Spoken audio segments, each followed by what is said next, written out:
What's up, guys? Welcome for another dose of TV reviews. I'm going to get straight into it. Fresh off the boat, season 1 and 2. So fresh off the boat, I heard some decent things about this. It stars Randall Park. I like him. I like some of the things he's been in. And Constance Wu from Crazy Rich Asians. I like that, and I liked her in that. So I thought, right, a sitcom focusing on a Chinese family. That's interesting. It's a little bit of a twist. You don't normally get that. And it's not the funniest thing ever. I think it's got the problem with that. It's got the two adult characters who are the best things in the show, and then it's got the children characters who aren't great. In fact, a lot of the children's humour is at times cringeworthy a little bit. Not all of it, but a lot of it. And then it's also the fact that they're not great actors, particularly the younger ones.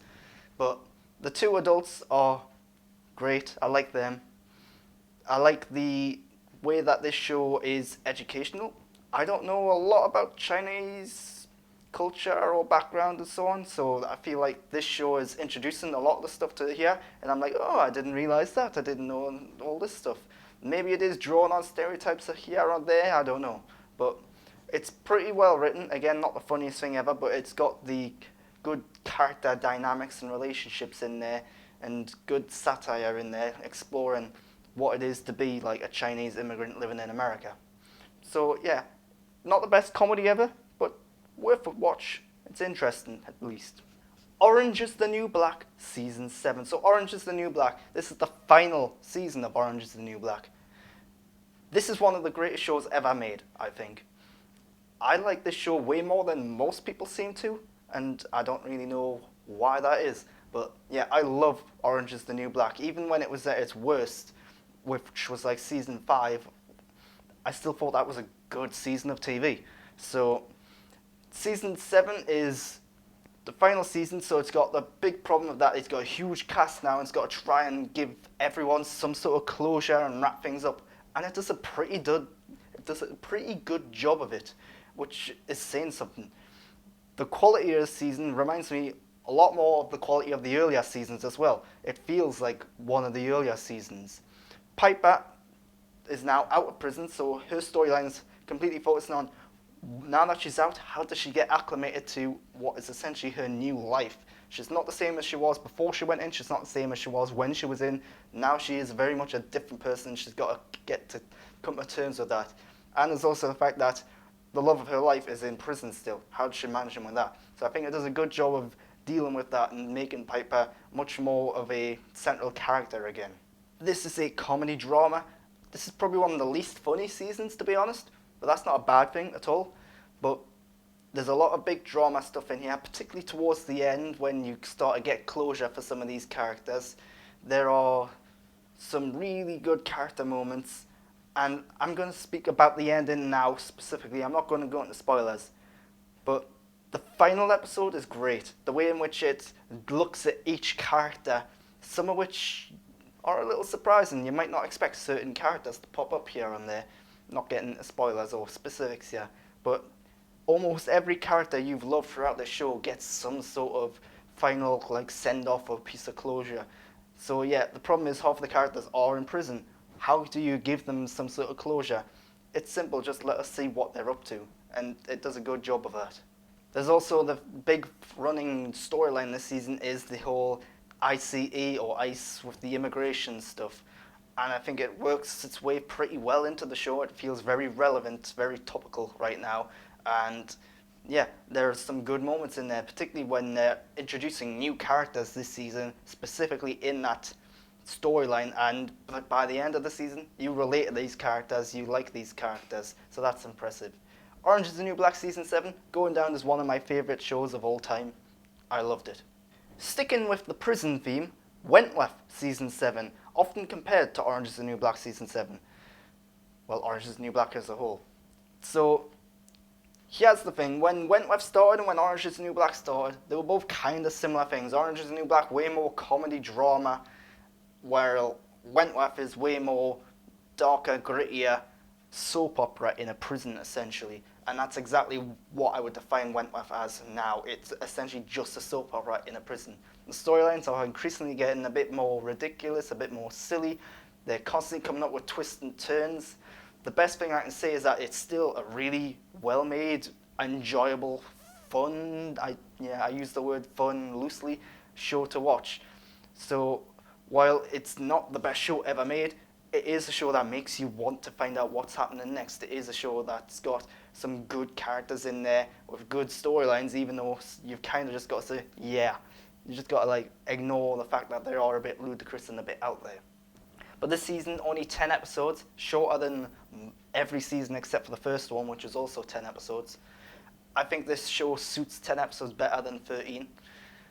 The final shot of the final episode, not going to go into spoilers, but wow, that put a smile on my face. Yeah, not going to say what happened, not going to say why it happened, but all the way through this season and even the last season, I was like, right, they've got to do this some point, haven't they? And they did it. They went there. And I'm immediately excited for what the next season's going to be based on that. So, yeah, I can't wait to see that. This season seems to wrap up several storylines and character arcs. So it'll be interesting to see next season if certain characters are gone entirely or if they're going to be introducing new ones. I don't know. I'm hoping certain characters are gone because they do need to move on and introduce new ones, because one of the things that's noticeable about this show now is that there are only like 2 or 3 characters from the original series who are still in the show. So yeah, I'm interested to see where the next season goes. Euphoria Season 1. I struggled with this show. Euphoria got great reviews. I heard a lot of good things about it.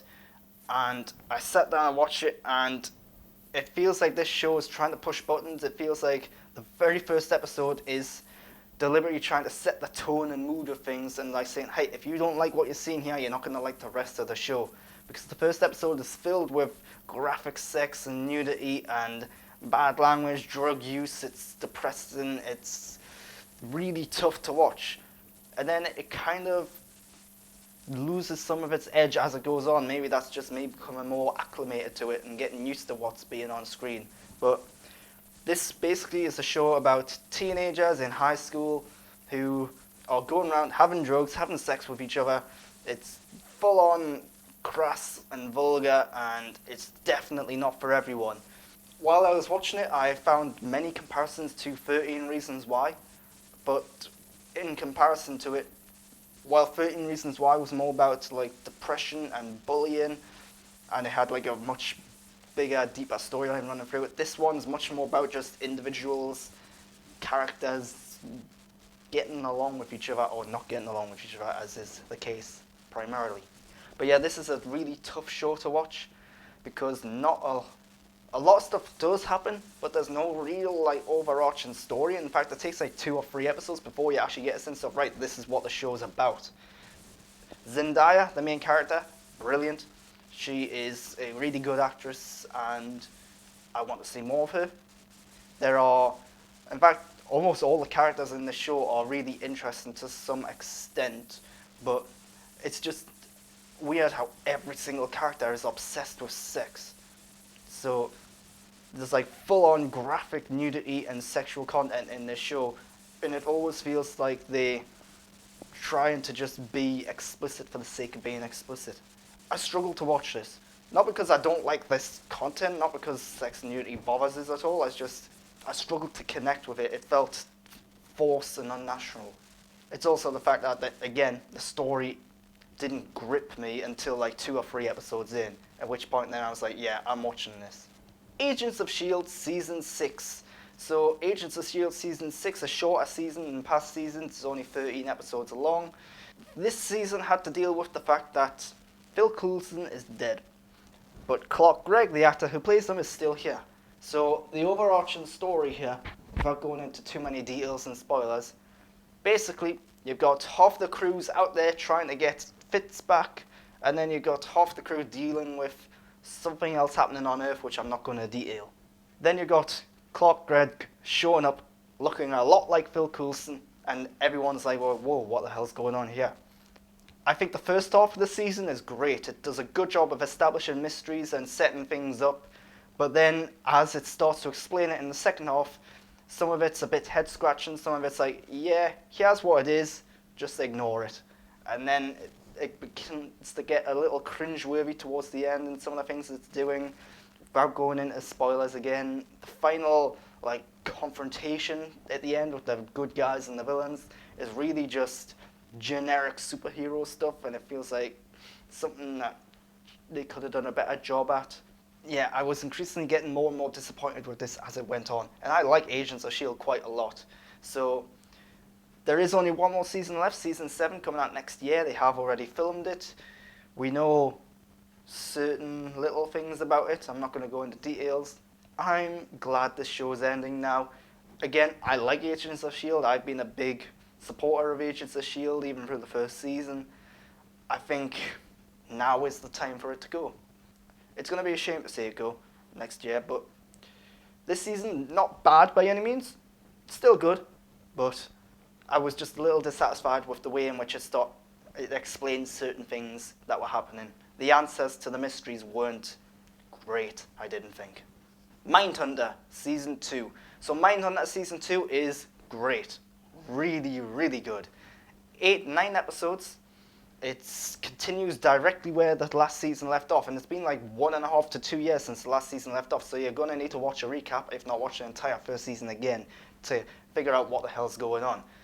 And it takes a little while to get catched up with the situation with the characters. So it's slow, but methodically slow.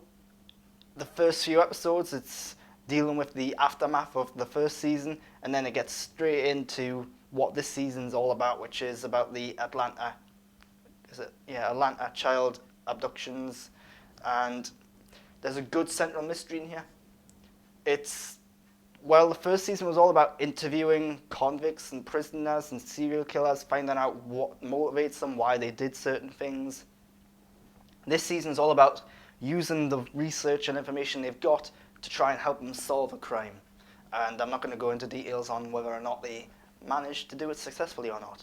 But the character dynamics this season are great. Holt McCallany, who's the secondary main character, I suppose, he has a much deeper focused storyline this season. He's not just there to look over the main character and support the main character now. It delves really into his family dynamic with his wife and his son. I think a lot of the stuff felt a little like, why is this happening to this specific character? It feels really coincidental that he's in this line of work, and now this line of work is affecting his family. It's like, yeah, you could have came up with something maybe a little bit better. Then you've got Anna Torv's character, who is dealing with her personal life while also trying to balance out her work life, because she is a lesbian, but she hasn't came out publicly yet because she didn't want to affect her work. So it does a good job of delving into that, how she is trying to satisfy both elements of her life, but she can't really get them all connected properly. The main character, it delves into his stuff really early on in the first season, because the end of the first season, he has a panic attack. And the problem is, they make it out as if this is going to be a big deal moving forward. Only, no, it doesn't. He doesn't acknowledge it. He doesn't mention it. It's not showing you him dealing with it at all towards the end of this season. So it's like, it feels like they're just brushing it under the rug, trying to ignore it. Visually, this is a stunning show. I really like the way this show looks. It's David Fincher directing it. He directs the first 3 episodes. And this is like David Fincher down to a T. Like almost every aspect of it is like, yeah, that's David Fincher. So if you like David Fincher, you're going to love this. But a really good mystery, good story, great characters. It's dark, I was going to say twisted, but not, kind of is twisted in a way. And I can't wait for season 3. Hopefully there will be a season 3. Probably one of the best shows this year, Mindhunter season 2. And I'd really, really recommend it. Glow season 3. So Glow season 3, the wrestlers have now moved into Las Vegas. They're doing a show, and that's kind of all this season's about. This season delves way more into the characters this time, and the wrestling's kind of taking a back seat, which is kind of a good thing, because none of these, well, most of the cast here aren't actual wrestlers. There are 1 or 2 that actually can wrestle. So Alison Brie, the main character here, is dealing with the fact that she's no longer technically speaking an actress, and she's got to deal with is this what she is now? Is this what she wants to be in the future? Or is she still trying to achieve her dream of being an actress? And then it's all about the characters moving on from what they were to what they're going to be. Mark Maron character, who I think is one of the best characters in the show, I think he's a bit underutilized this season. And they even acknowledged that throughout the show, how now that they're doing the Las Vegas show, now that they're not being televised on TV or filming it, his role's kind of redundant. He's just kind of there picking up a paycheck for nothing. So they acknowledge that a bit, but it does mean he's got a smaller role this season, which is disappointing.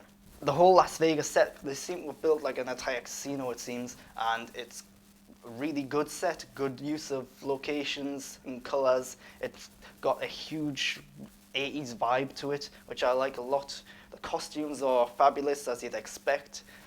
It delves into like civil rights matters and gay rights, LGBTQ plus rights and so on this season. But yeah, this season there's a big moment about halfway through, which is like, oh my god, one character has just done something which is going to affect everyone moving forward. And it left me wanting to see straight away what's going to happen here. How is everyone going to react to this? What's everyone going to do? Only they don't even acknowledge it really until like 2 episodes time. And even then it's just like a part of a conversation. What I thought was going to be a big deal turns out not a big deal at all to anyone here. So that was disappointing. And it meant that, to me, the final few episodes fell a little on the flat side.